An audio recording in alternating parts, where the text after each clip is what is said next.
Very good. Good morning. Okay, let's call the meeting to order, please, and would you please stand so that we can salute the flag. I pledge allegiance to the flag of the United States of America and to the republic for which it stands, one nation, under God, indivisible, with liberty and justice for all. Thank you. Public notice, please, Madam Secretary. Good morning, Mr. President. Thank you, Commissioners. Adequate public notice has been given pursuant to the Open Public Meetings Act. Notice has been posted at the board's office and website, emailed to the Department of State, and to newspapers of broad circulation within the state. Thank you. Roll call, please. Commissioner Holden? Here. Commissioner Solomon? Here. Commissioner Shivapula? Here. Commissioner Gordon? Here. President Fiolisa? Here. And our next meeting, Ada? Our next regular board meeting will be live streamed via YouTube on Thursday, October 28, 2021 at 10 a.m. Thank you. We will have an executive session today, and the board will be addressing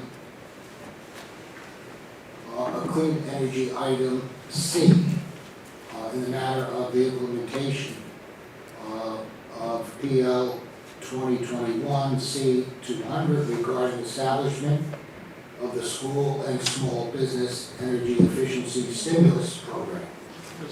The board will take action on this item during regular session. I anticipate executive session lasting approximately 10 minutes. And anyone who is speaking today, before I hand it over to Michael, please we have a substitute court reporter today. So when you get up to speak, please give your name so that he knows exactly who is doing all this. So will the Attorney General's office please explain the justification for going into executive session? Yes, good morning, Mr. President, Commissioners. For the record, Deputy Attorney General Michael Beck. As the President mentioned, clean energy item 8C falls within the contract negotiation exception to the Open Public Meetings Act. The board will be going into executive session to discuss that matter.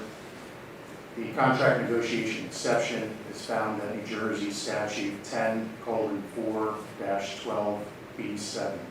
Thank you. Thank you, Michael. Do we have a motion to go into executive session? So moved. Second.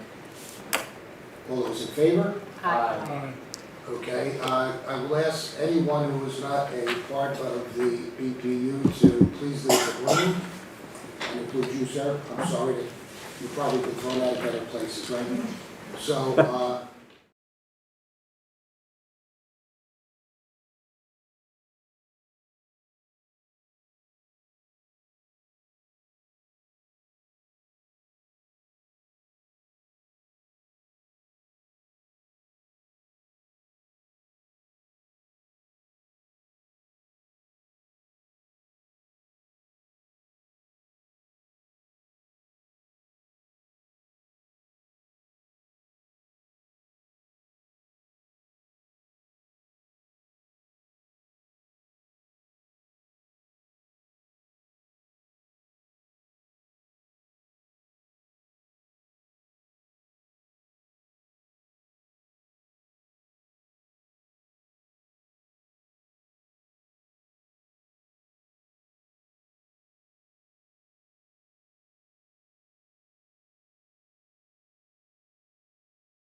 Hello.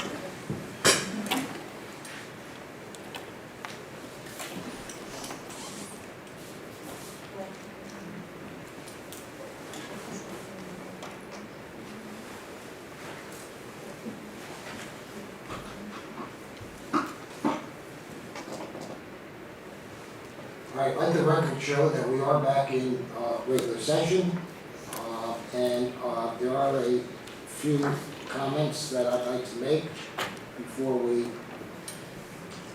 go into our regular agenda. First of all, I would like to welcome Kim Diamond. Is Kim here? And Jackie Hardy, Jackie, who have joined our legal department. So our legal division is getting staffed up, and we want to welcome both of you to our legal division, and we look forward to a long and fruitful relationship with both of you. I'd also like to, at this point, congratulate Paul Lupo, who will now serve as the acting director for the Division of Energy. And Paul, you know, you have all of our support, and we wish you only success as you move down the road as acting director. Thank you, Mr. President. This week is Customer Service Week here at the board. During the first full week of October, we take the opportunity to recognize the staff who are the first point of contact for New Jersey residents. Our dedicated team handles tens of thousands of phone calls, emails, letters, and petitions from our state's ratepayers each year. On behalf of my colleagues, we want to thank you for your tremendous dedication and hard work, and above all, your patience in dealing with the various items that come through your desk, or come on your desk and through the phone. We appreciate you, and we thank you.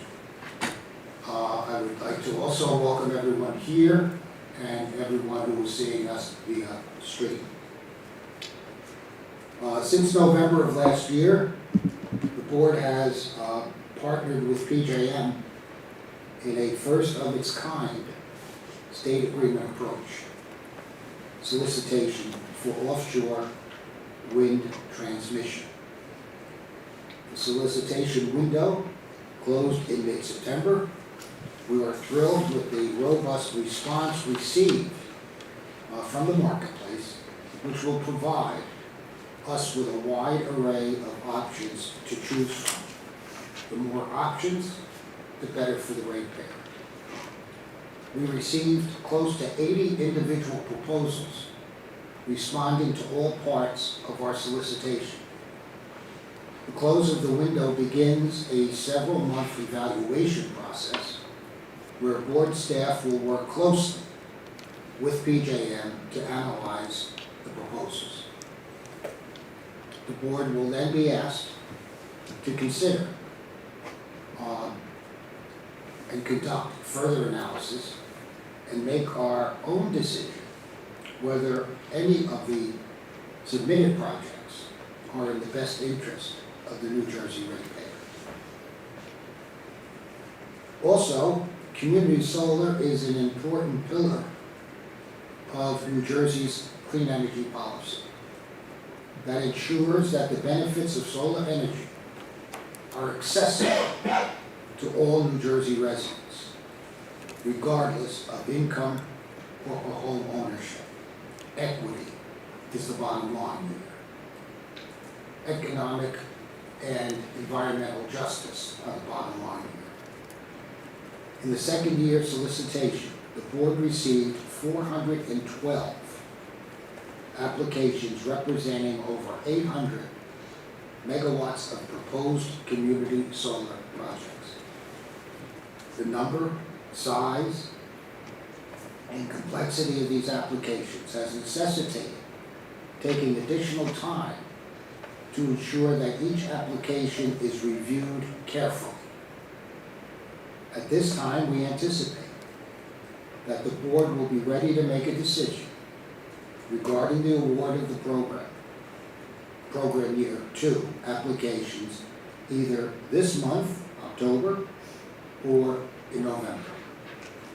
Following the program year 2 awards, staff will conduct a stakeholder process for the design of the permanent community solar program. The permanent community solar program. The pilot program has enabled us to explore and test the implementation of community solar in New Jersey and to launch a new segment of the solar industry. Our solar industry continues to evolve, and our solar industry continues to prosper. At this time, we believe that we have learned what we needed to in order to convert the pilot program into a permanent program. As such, we will not be conducting a third solicitation under the existing framework of the pilot program. Instead, we will be moving ahead with the rapid development of a permanent program. We will be developing the permanent program with the goal of ensuring that new community solar applications are able to be submitted as quickly as possible. The transition to the permanent program will not lead to a reduction in plant capacity for community solar. The board has allocated 150 megawatts of new community solar capacity as part of the administratively determined incentive program. This 150 megawatts will be available as part of the permanent program and will be in addition to the 150 megawatts awarded as part of the program year 2 solicitation. I want to thank, on behalf of the board, all the stakeholders who continue to work with us on the development and implementation of our clean energy initiatives. As we've said many, many times, we all have to be a part of the clean energy initiative in order for it to be successful, and in order for us to hopefully mitigate the effects of climate change. Starting Monday, October 18th, we will be celebrating Utility Assistance Week. Seems like we're celebrating something every day or every week. Last week, I think, was National Daughters Week and National Sons Week and Italian Heritage Week month, Hispanic Heritage Month, and we celebrate an awful lot. It's hard to keep track of what we're celebrating. I think we should be celebrating more in the food area. During the week, the BPU will be working closely with our sister agencies, as well as utility companies, nonprofits, and advocacy groups to amplify outreach efforts regarding the many utility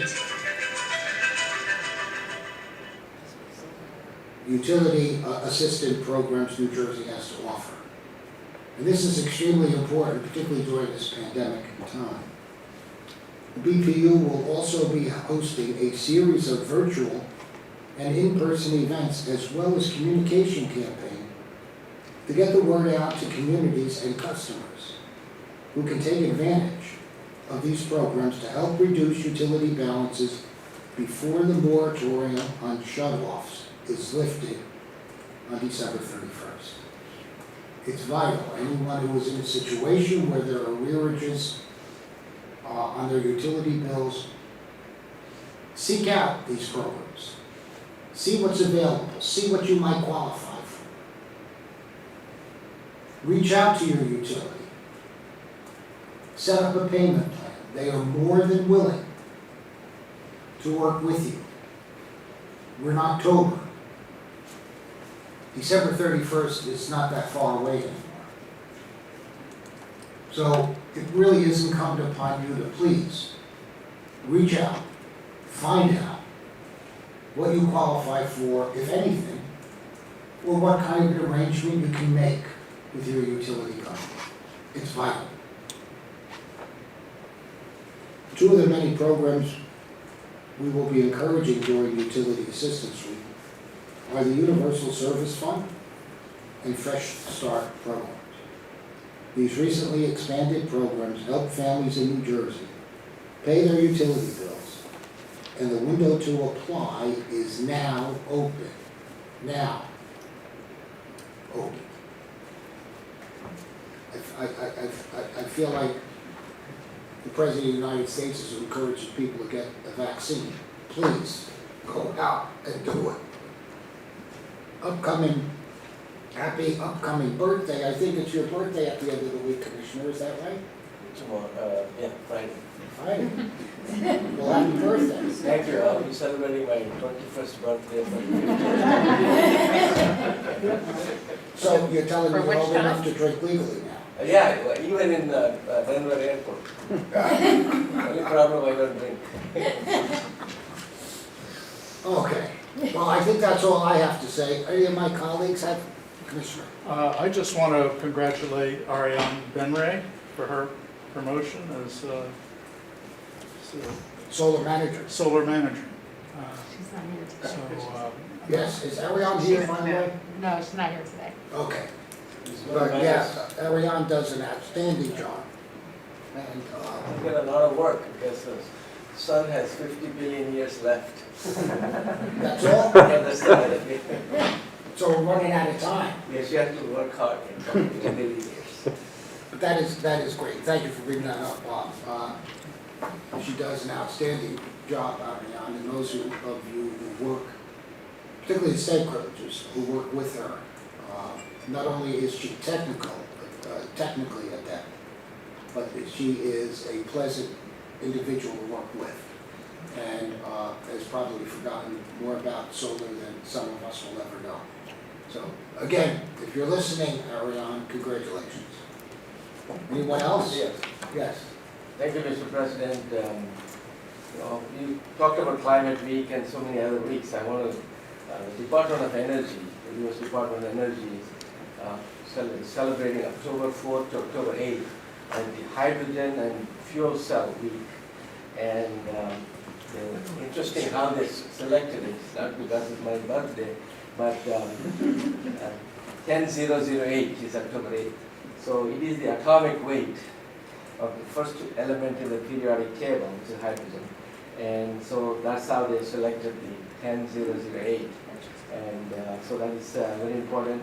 Also, the President had the foresight to appoint me, he knows that my birthday, so he appointed me as his designee on the Fuel Cell Task Force. And I happen to serve as the honor and privilege to serve as the chairman. And I want to give a shout out to Kevin Nesda, who's a secretary and he's doing a marvelous job. And we also have Ramon Johnson helping us some writing some of the report. We have to produce a report by April 2022 to the governor and the legislature. So we are we're swimming through hydrogen, not liquid, but we're doing well. Thank you. Anyone else? Yes. I just wanted to give a shout out to New Jersey that I just came back from a conference of water companies, and New Jersey led the way along with NARUC, pushing at NARUC for a resolution on the low-income water assistance program. It was a combination of NASUCA, NARUC, a few others that came together to really push for this, because there's no low-income assistance for water, but there is for heat, for energy. What's interesting is the same problem that our companies are having here in New Jersey, they're having in the other states. The water companies, they say, well, we're just gonna administer it like we do for line heat. I said, well, we've never administered line heat, so we don't know what data you need. So we're not unlike other states, but also a shout out was given to President Fiordaliso for your intercession, or Congressman Pasquarello to help move this along. So thank you very much from the AWC. Okay, consent agenda, Madam Secretary. Thank you, Mr. President. On the following consent agenda items, 1A, 2A, 3A, 4A, 5A, 5B, 5C, 7A, and 9A. So moved. Second. Roll call. Commissioner Holden, Yes. Commissioner Solomon, Yes. Commissioner Chivukula, Yes. Commissioner Gordon, Yes. President Fiordaliso. Yes. There are no items under audits to be considered today, so that brings us to Energy and Acting Director Lupo. Good morning, Commissioners. Morning. Is it all right if I take my mask down? Sure. Thank you. I'll be presenting the energy items PAUL, LUPO. PAUL, Paul. full name again. Lupo. Paul Lupo. PAUL, LUPO. Energy items. 2A? Okay. On October 22nd of 2020, Angelo Scovi filed a petition seeking damages from Public Service Electric and Gas for damage to the petitioner's sewer line allegedly caused by PSE&G's contractors during a gas main replacement. Push it out more, maybe. Project in 2016. Better. On February 2nd of 2021, PSE&G filed an answer to the petition, arguing that neither the board nor the Office of Administrative Law have the legal authority to award damages, and therefore the petition should be dismissed. This matter was subsequently transferred to the OAL for hearing as a contested case, where it was assigned to ALJ Judith Lieberman. By initial decision dated July 21st, 2021, ALJ Lieberman granted PSE&G's motion to dismiss this petition, finding that the board lacks the jurisdiction to award damages as sought by the petitioner. Staff recommends that the board issue an order adopting the initial decision and dismissing the petition. So moved. Second. Questions, comments for Paul? Stacy did that to the microphone, by the way, here's.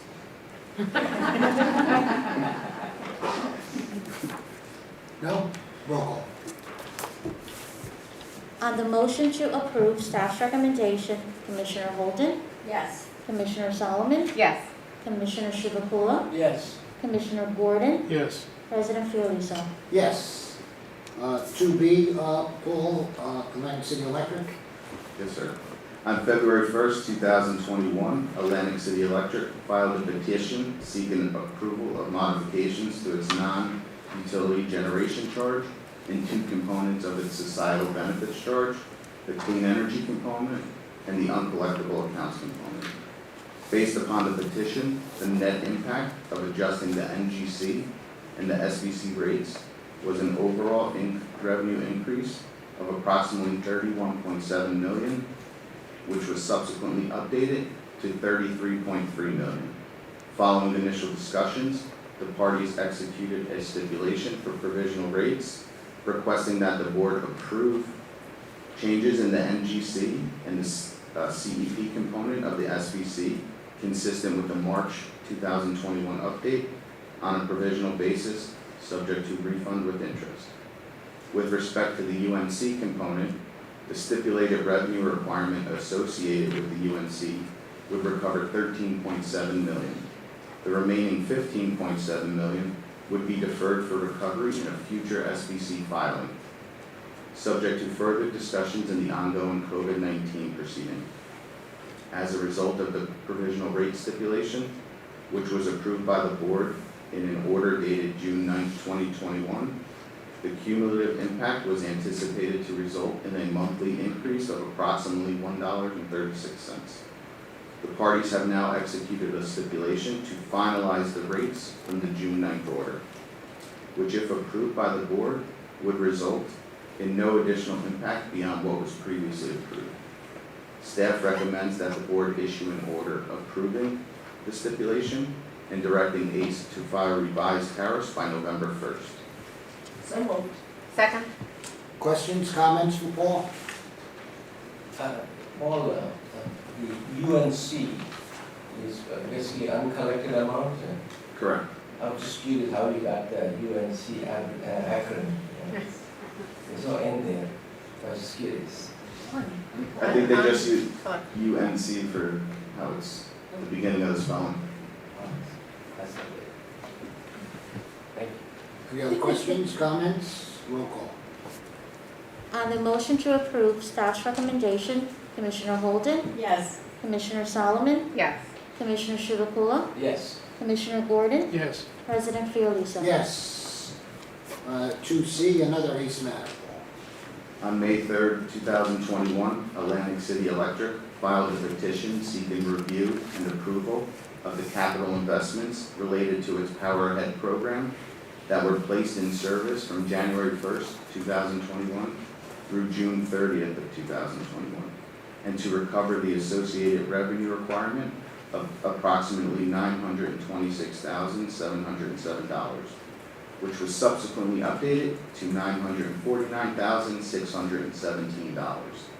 The parties have executed a stipulation that would allow the company to recover the updated revenue requirement, and if approved by the board, would result in a monthly increase of 10 cents for the typical residential customer. Staff recommends that the board issue an order approving the stipulation and directing ACE to file revised tariffs by October 15th. So moved. Second? Questions, comments for Paul? Roll call.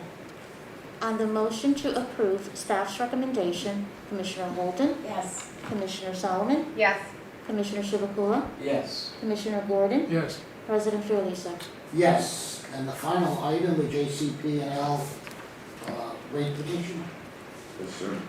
On November 4th, 2020, Jersey Central Power and Light Company filed a petition seeking review and approval of the deferred under-recovered balance of approximately $1.825 million associated with the SREC component of its regional greenhouse gas initiative recovery charge for the calendar year 2019. Additionally, JCP&L sought to maintain the administrative fee for SREC 2 program participants at $17 per SREC. On December 16, 2020, the board approved the continuation of the administrative fee at $17 for calendar year 2021 and noted that the parties will continue to review all other issues related to the petition. The parties have now executed a stipulation, which, if approved by the board, would result in a monthly increase of 5 cents for the typical residential customer. Staff recommends the board issue an order approving the stipulation and directing JCP&L to file revised tariffs by November 1st. So moved. Second? Questions, comments? Roll call. On the motion to approve staff's recommendation, Commissioner Holden, Yes. Commissioner Solomon, Yes. Commissioner Chivukula, Yes. Commissioner Gordon, Yes. President Fiordaliso. Yes. Thank you, Paul. Thank you. There are no items under cable television to be considered. That brings us to telecommunications. Lawanda, there you are.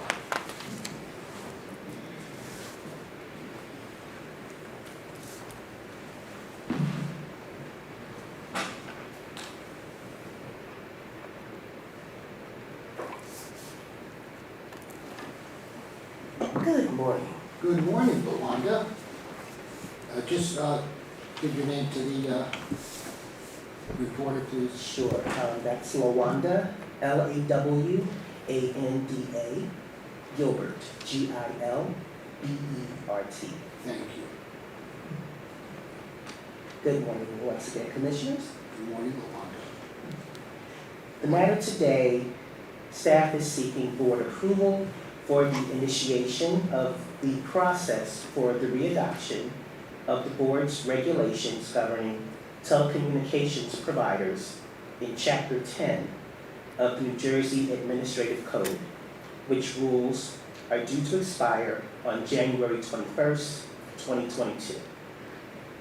Staff's proposal for readoption of the rules includes edits aimed at modernizing the rules to address various changes in the industry and technology, as well as certain customer concerns that have arisen over the past 7 years since the last review of the rules was conducted in 2014. Staff held both a stakeholder meeting and accepted written comments to solicit input from the industry and the public on the draft proposal. Participants included the major telecommunications providers in the state, Verizon, CenturyLink, AT&T, as well as the Division of Rate Counsel. Some of the proposed amendments include the deletion or updates of obsolete or outdated definitions to reflect how telecommunications services are delivered today, the strengthening of requirements for carriers to provide their website locations with complete listings of all of their rates, terms, and conditions of service, ensuring that providers notify customers of any changes requiring rescheduling or cancellation of service calls in a timely fashion, modifying service quality reporting standards to require reporting at a more granular level, requiring submission of annual maintenance plans to ensure adequate maintenance of poles and wires, amendments proposed to provide customer receives appropriate adjustments to accounts within 2 billing cycles of dates of outages, and extending the scope of the board's existing mass migration rules to apply where a carrier withdraws service from their entire customer base within the state without providing a replacement service. Additional recommended changes also modernize the filing procedures by implementing electronic notice in lieu of paper filings and removing notice requirements for newspaper notices. Following your approval, the draft proposal will be sent to the OAL for publication in the New Jersey Register, which will set forth dates for the written comment period, where parties will once again be able to voice their concerns on the draft prior to it being brought to the board again for final approval. Staff therefore recommends approval of the draft proposal. So moved. Second. Any questions or comments? Thank you, Mr. President. I wonder the record retention has changed from 3 years to 2 years, right? That is correct. That is the record retention with respect to records that the company would keep when you are changing a carrier. So that's switching the carrier. Yes, that's correct. We modified that from 3 years to 2 years to make it consistent with what the FCC now requires. Okay. Bob? Thank you, Mr. President. I just had an experience with Verizon's customer service that I can only call appalling. I found it so difficult to reach a live person for a billing issue that I ended up actually visiting a Verizon store so I could talk to a breathing human being. And even that really proved to be unsatisfactory. Are we going to have an opportunity to impose metrics of customer service as we did in the cable arena? It's certainly something I would like to see in the final draft of what we approve. Could you just talk about what our opportunities are there and in fact, any changes that are being proposed in this draft? Sure, Commissioner. metrics that you mentioned that were proposed in the readoption of the cable rules actually were based upon existing metrics that currently are in place for the telecom providers. Those metrics currently exist in our current rules, and we have made some minor changes to those rules. There are also additional metrics that providers such as Verizon must also meet based upon their alternative plan for regulation. And so they have additional metrics in their plan as well as the metrics that are proposed in the rules. Right now, there are metrics that address calls as well as repair, the time that they have to address repair calls and calls to operator services. We have tried to clarify the rules that apply to calls that come into operator services to ensure that they are answered within a timely fashion, and as well as ensure that the calls are replied to in a timely fashion. And as I mentioned, also we've added clarifying language that customers be notified if there's a change in a service call scheduling, that the customer receives adequate notification if a change has to occur where the company is not able to meet those requirements. Okay, thank you. I mean, I would just point out that I attempted to schedule a phone call because the waiting time was so long, and I got an appointment 2 days later, which I mean just seems a little excessive to me. So, you know, I hope that we give this some more attention. Thank you. President, I have one more question. Yes? Yeah, in terms of the directories, I know we eliminated white pages and the yellow pages. I noticed under 14:10-1A directories, you have under A, you have electronic telephone directories. I have not come across any. Do they make electronic telephone directories available to customers? The rules say that. Yes, that change in the rule is based on the fact that a couple of years back, the board provided waivers to both the major incumbent carriers, Verizon and CenturyLink, that prior published the hard copy listings. They were now permitted to provide them electronically, so you can go online and pull up what was the traditional white pages or yellow pages.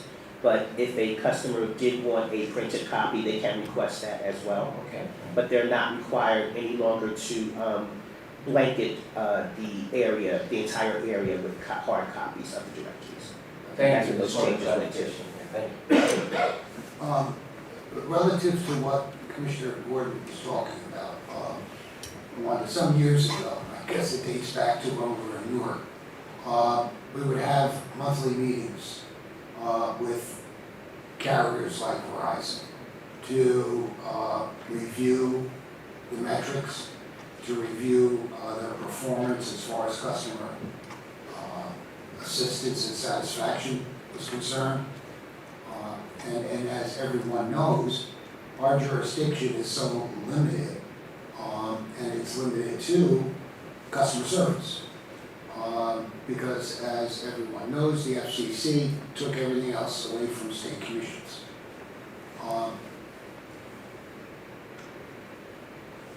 Is there a possibility that we can reinstate a quarterly, even a quarterly meeting with the Verizons of the world to go over their metrics and see where they're failing and see where they're not meeting the standards that we expect? I'm sure that could be accomplished, Commissioner. Also, one of the changes that I mentioned in my summary regarding the metrics was that we were going to amend the metrics on service quality reporting to be at a more granular level. Currently, the companies report on a much more granular scale, so they will report on operations in the north portion of their territory and the central and the southern portions of their territory.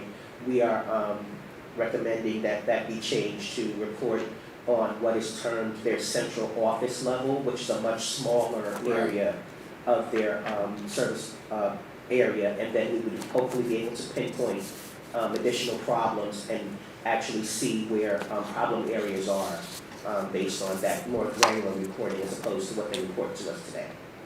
Good, and because I know all of us have experiences like Bob, and I relate one some years ago where I was disconnected 5 times after 2 hours on the phone. I had nothing else to do that Saturday night. So, Weren't reading memos? yeah, well, I was, yeah, I had enough time reading memos because I wasn't getting anywhere on the phone. But I'd like those reinstated, and Commissioner, would you like to be a part of those quarterly meetings? Very much. Thank you. It would also be nice if the attitude of the Verizons of the world respected our staff. And Well, everybody should respect our staff, there's no question about it, and if that's a problem, then we have a bigger problem, and we should talk about that. All we're trying to do here at the Board of Public Utilities is to protect the ratepayer, whether we're talking about telecommunications, whether we're talking about cable, whether we're talking about electric, whether we're talking about gas, whether we're talking about water, doesn't matter. Our job is to ensure the fact that the customer is getting what they pay for. And I've said this 1,000 times. As a matter of fact, my wife says I talk in my sleep and say these things. I don't want customers getting what they don't pay for, but I certainly want them to get what they do pay for. People work hard for their money. And if they're paying that money, they should get the service that we expect they should get. So, thank you, and you can arrange that, Luanda, thank you. Thank you very much.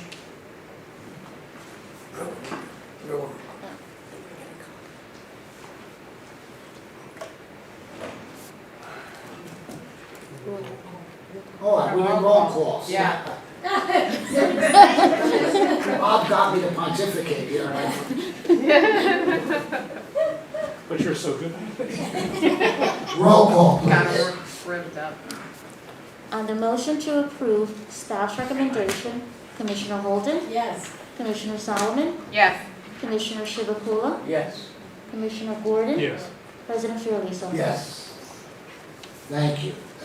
And we have one water item, and I can see, Mike, that you're getting ready.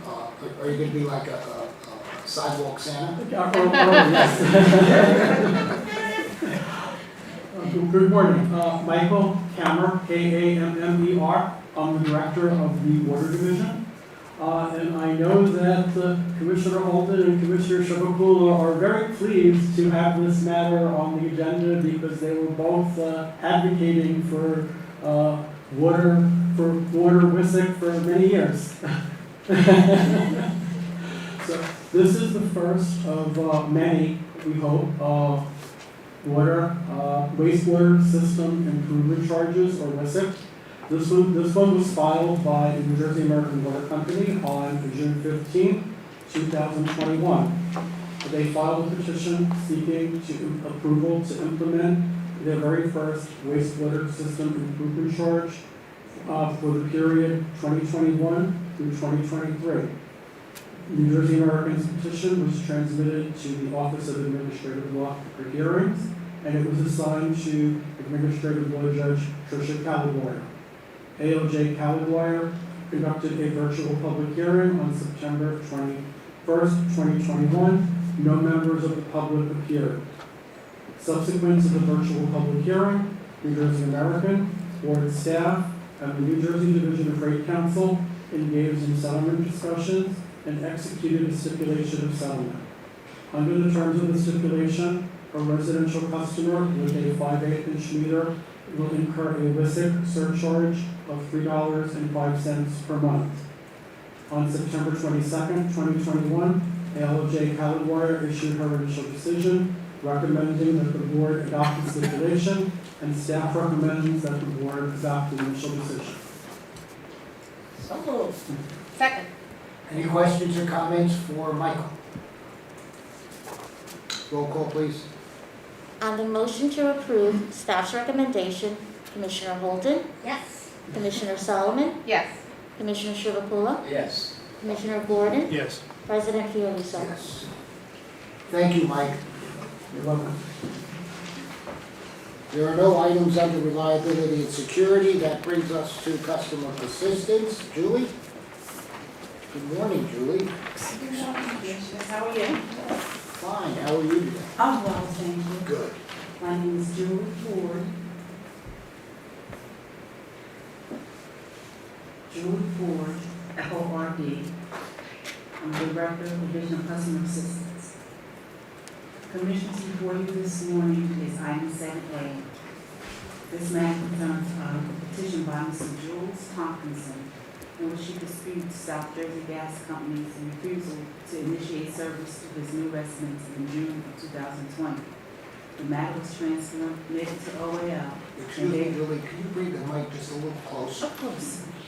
Thank you. Okay. This matter involves a petition by Mr. Jules Tompkinson, in which he disputes South Jersey Gas Company's refusal to initiate service to a new residence in June 2020. The matter was transmitted to OL and assigned to ALJ Kathleen Kalima. Mr. Tompkinson filed a billing dispute previously to which the parties settled, and he was required to pay $1,033 for the settlement, but did not. When he called to have the new service connected, South Jersey refused due to the balance owed. Mr. Tompkinson at that time alleged that he was responsible for the amount owed because his name wasn't on the account.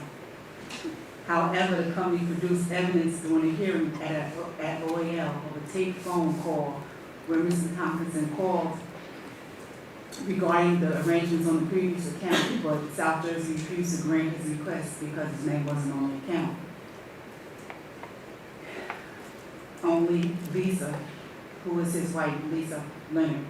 So Mr. Tompkinson's wife called South Jersey Gas and had his name added to the account. South Jersey Gas filed a motion for summary decision stating that no further response is needed on the petition, which the ALJ denied. The ALJ dismissed the petition, noting that Mr. Tompkinson and his wife, Lisa Leonard, were responsible for the balance owed on the bill. She determined that South Jersey Gas properly refused to connect service as Mr. Tompkinson failed to meet his burden of proof that he didn't owe the amount on the previous account and ordered the petition in this matter dismissed. Staff recommends that the board adopt the initial decision of ALJ Kalima dismissing the petition in this matter. So moved. Second. Any questions or comments for Julie? Roll call, please. On the motion to approve staff's recommendation, Commissioner Holden, Yes. Commissioner Solomon, Yes. Commissioner Chivapula, Yes. Commissioner Gordon, Yes. President Fiordaliso. Yes. Before I go, I just want to thank you for recognizing the Division of Customer Assistance and Customer Service Week. My staff was very excited. Well, you guys do a great job. Thank you.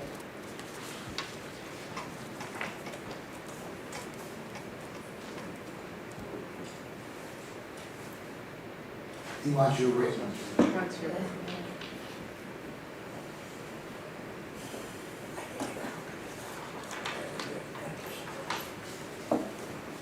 All right, that brings us to clean energy, and first up, proposed changes to the Community Energy Plan Grant Program.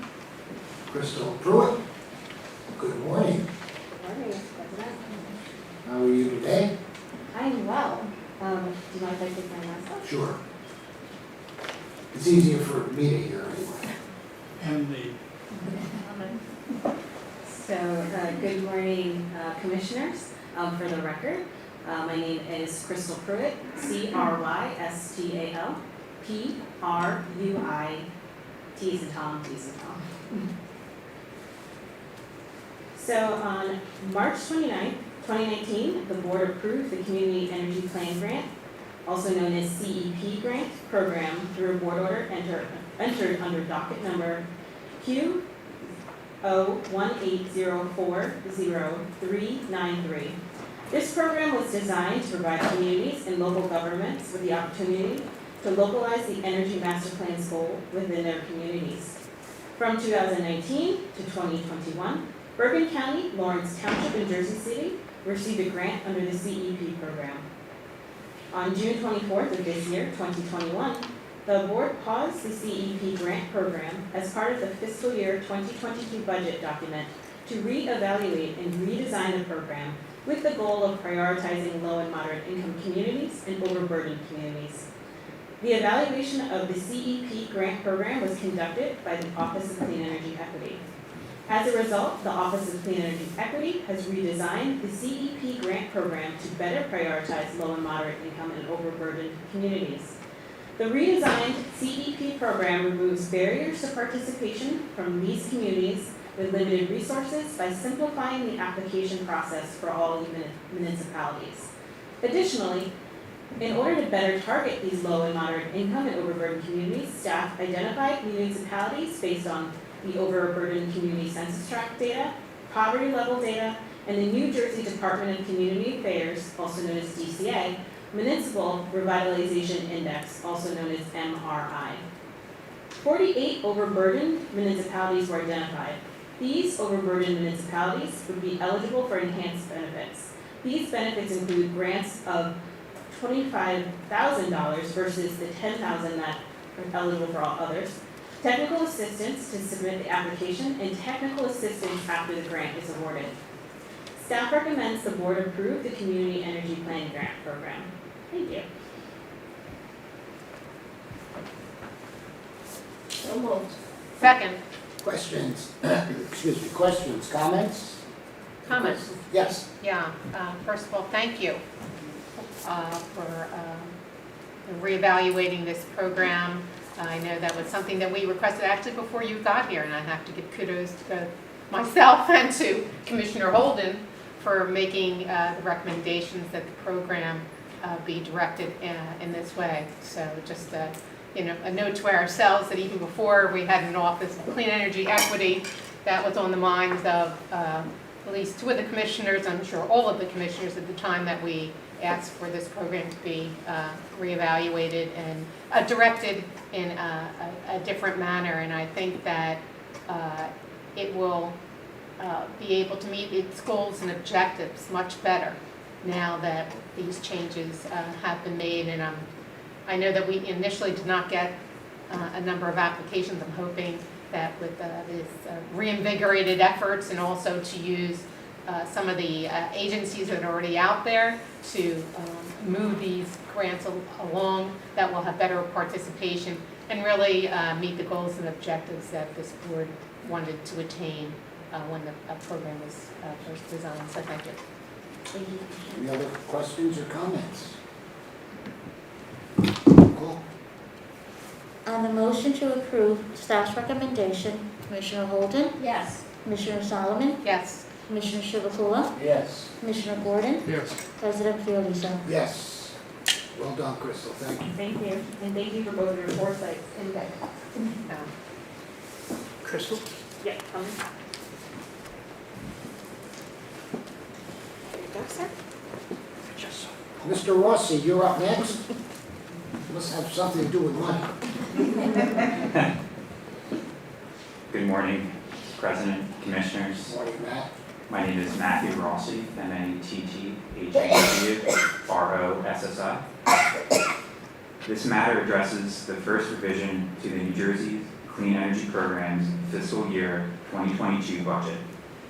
FY22 programs and program budgets were established through a board order dated June 24th, 2021. Due to a higher than expected number of applications during late fiscal year 2021 and early FY22 in the residential existing homes program, staff now proposes to shift current surplus funding from the commercial and industrial buildings program. Specifically, the Home Performance with Energy Star program received a significant number of applications beyond what was originally estimated, and as a result, staff projects the program will exceed the original forecast by approximately $3.4 million.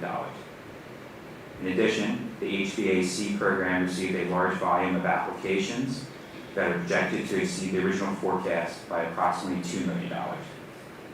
However, the current demand for some of the C&I building sub-programs have been less than expected, making available sufficient funds in the amount of $5.4 million for the existing homes program.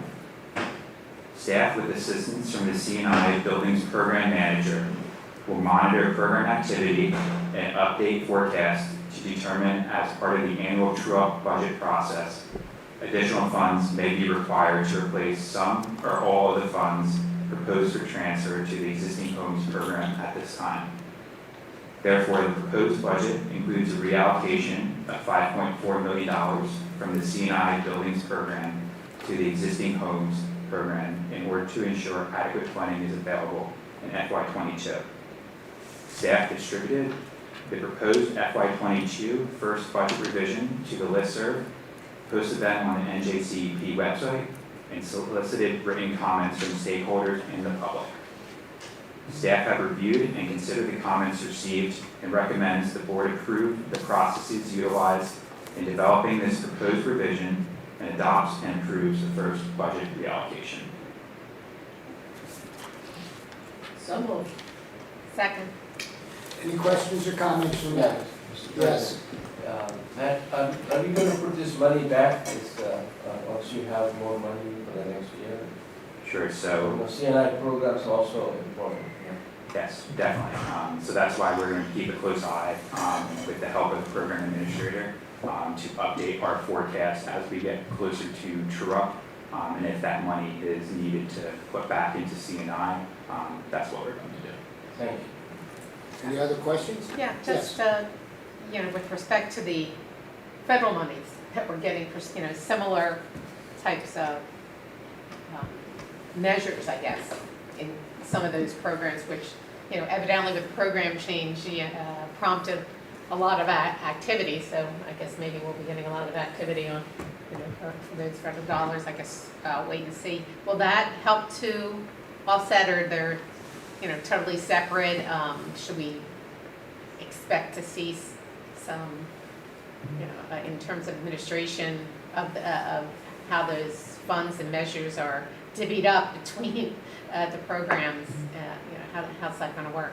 Sure. Yeah. So it's something that we're going to keep a close eye on and monitor. That's why we continuously update our forecast, and we generally are conservative in our numbers so that we'll have sufficient funds. Any other comments or questions? Roll call. On the motion to approve staff's recommendation, Commissioner Holden, Yes. Commissioner Solomon, Yes. Commissioner Chivukula, Yes. Commissioner Gordon, Yes. President Fiordaliso. Yes. Thank you, Matt. Mr. Nestor, you're up.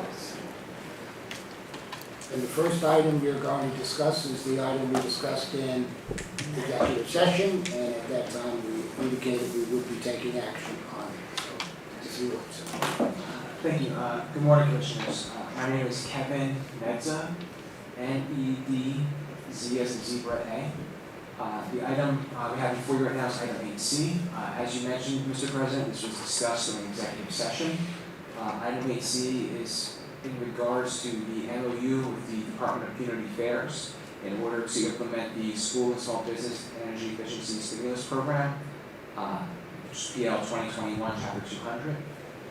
The MOU will allow the board to receive $180 million from the American Rescue Plan Act of 2021 in order to fund the program under this law.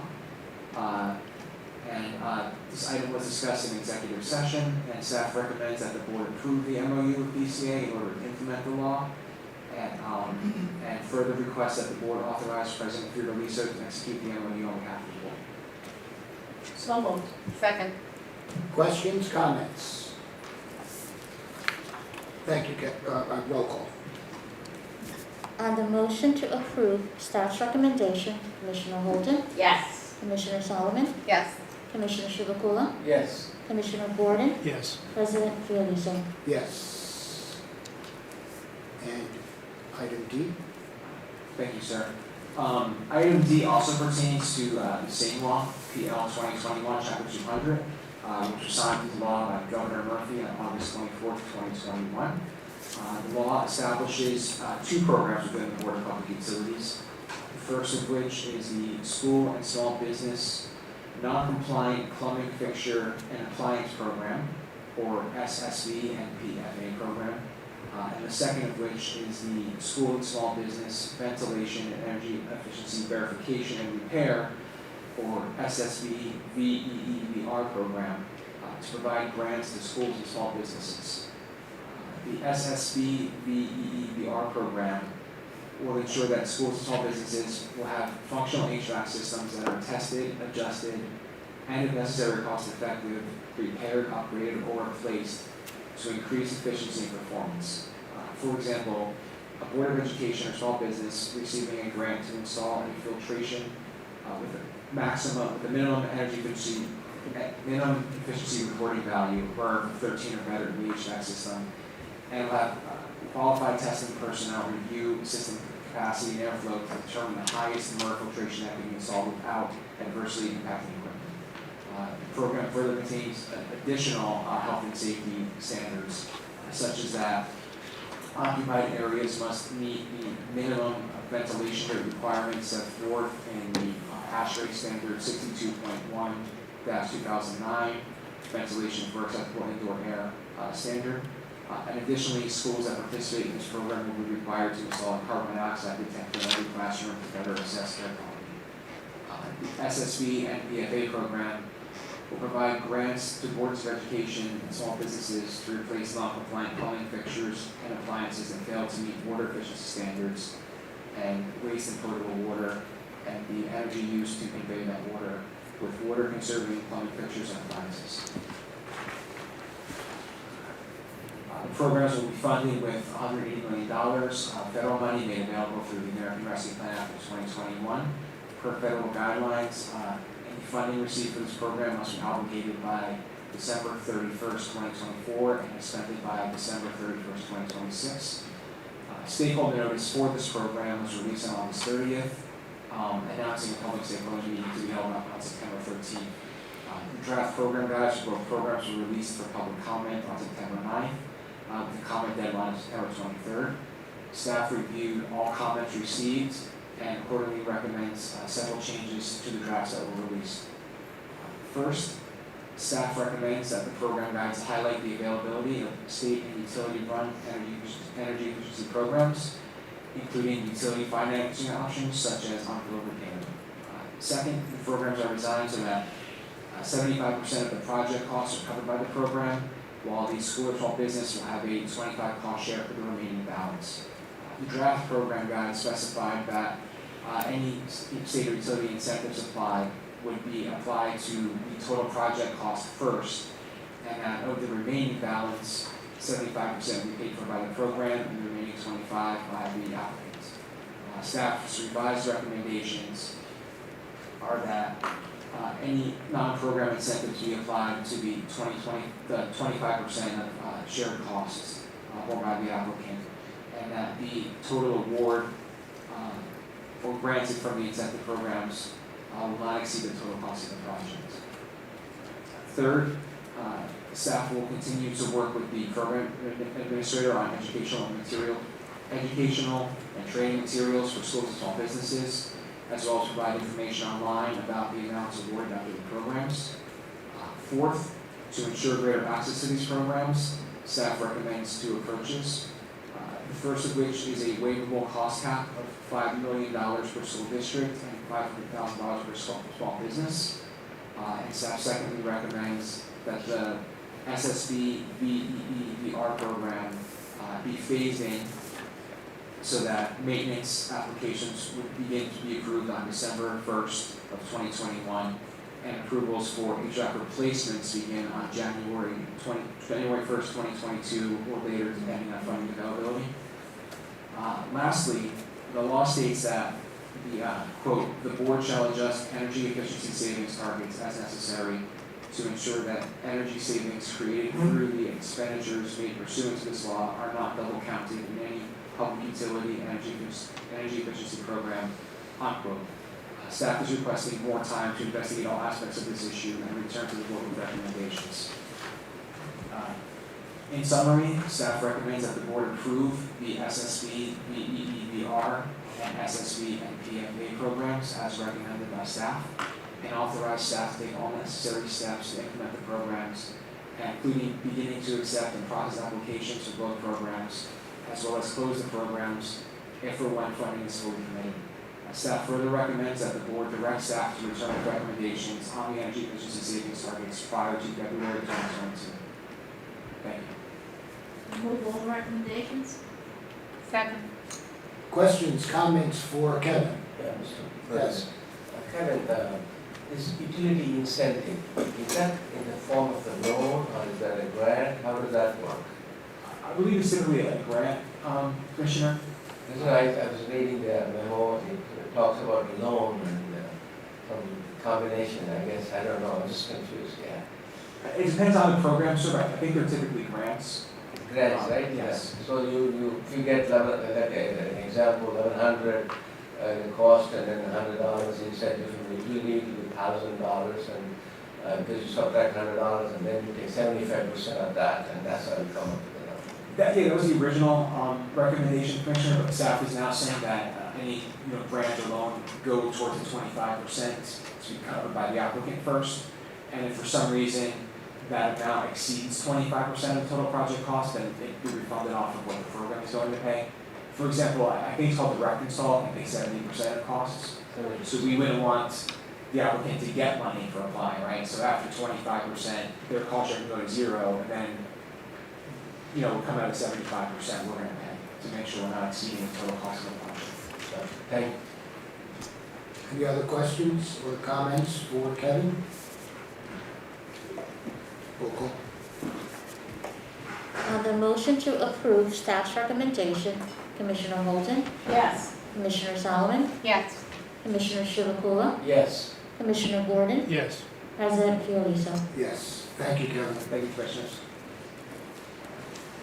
And that brings us down, before I can get down to the miscellaneous, I just want to thank everyone, my colleagues, staff, and Treasury for taking such swift action on moving the school and small business energy efficiency stimulus program. It's an important program, and the federally funded program will dedicate at least $135 million of its funding to schools and small businesses within underserved communities. And that's vital. That goes a long way in our program and the governor's commitment to equity and environmental justice. So I just want to thank everyone for moving this as swiftly as it has been moved. That brings us to miscellaneous. Bob, you're going to do that.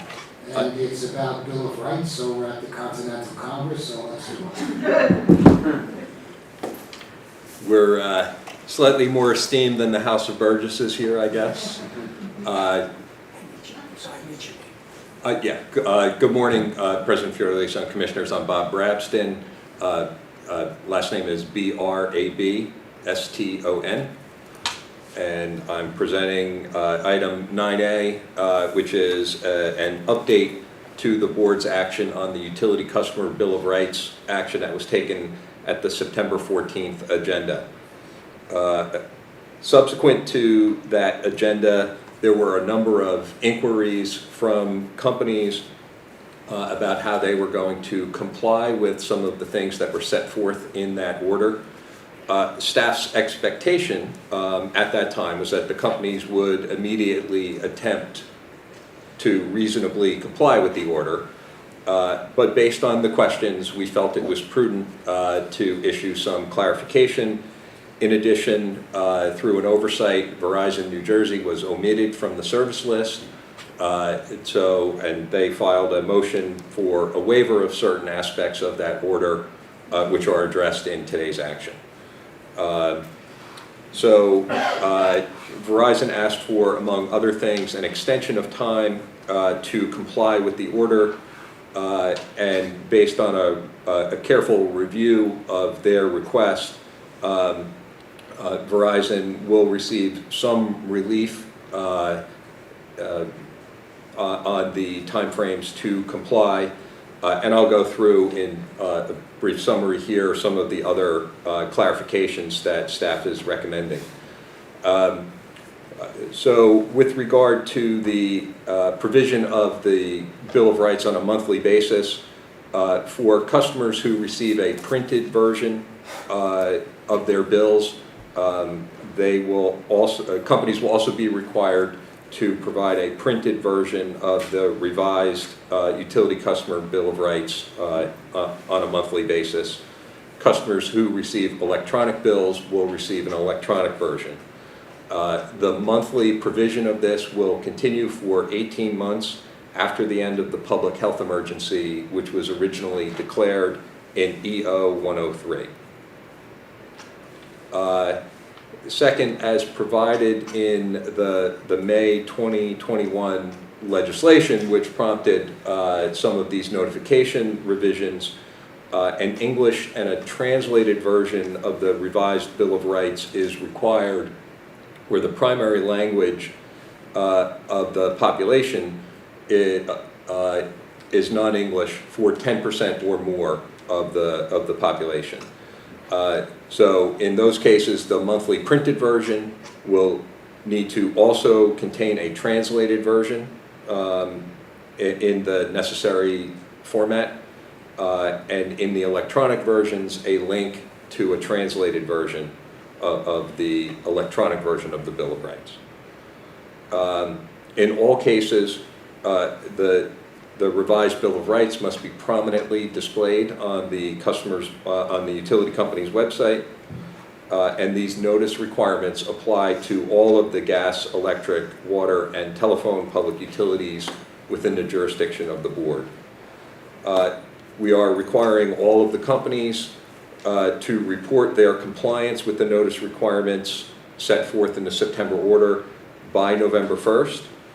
Which includes a detail of the method of distribution and a copy of any of the versions of the Bill of Rights that are distributed to customers, including for those companies who are required to provide a translated version. We are requiring those companies to provide us with a copy of the translated version as well. And as I noted, with the November 1st date, that's also the date by which Verizon will have to comply. They requested an extension till the end of November. We're giving them until the beginning of November. And we recognize that for companies who use outside vendors to do mass mailings and things like that, there are logistical challenges, but we balance that against the need to make sure that customers are receiving these updated notices in a timely fashion. Especially as we approach the end of the grace period, we want to make every effort to ensure that all customers are fully apprised of their rights with regard to the billing practices, the availability of assistance, and the resources available to them from the staff should they require extra assistance in dealing with the utilities. So that completes the summary here. I'm available for any questions. I'll move the recommendation. Second. Questions for Bob? Yes.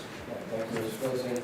Bob, who makes sure that the translation is correct? You know, there's so many different languages. Do we have the responsibility, or somebody else does that? We are looking at how we're going to ensure that. Right now, we don't have. Obviously, we don't have those resources in house. But that's something we're going to have to look at. I don't know how we're going to ensure that, but we do recognize that that's a significant issue. Also, in terms of electronic billing, right? What effort are we making to promote that? From an environmental point of view, you know, printed bills, you know, cause problems. So I know there are some people who don't have the ability to get the electronic. Read the electronic versions, and so is there any state program that promoting conversion to electronic billing? I'm not aware, Yeah. yeah, I'm not aware of any state effort to promote it. In our experience in dealing with the companies, they are all energetically promoting it themselves because of the significant cost savings associated with electronic versus paper. But I'll get an answer to that and get back to you on that. Thank you. Any other questions or comments? Roll call, please. On the motion to approve staff's recommendation, Commissioner Holden, Yes. Commissioner Solomon, Yes. Commissioner Chivukula, Yes. Commissioner Gordon, Yes. President Fiordaliso. Yes. Thank you, Bob. If there are no other items, unless anyone has anything else to say, may I have a motion to adjourn? So moved. Second. All those in favor? Aye. Aye.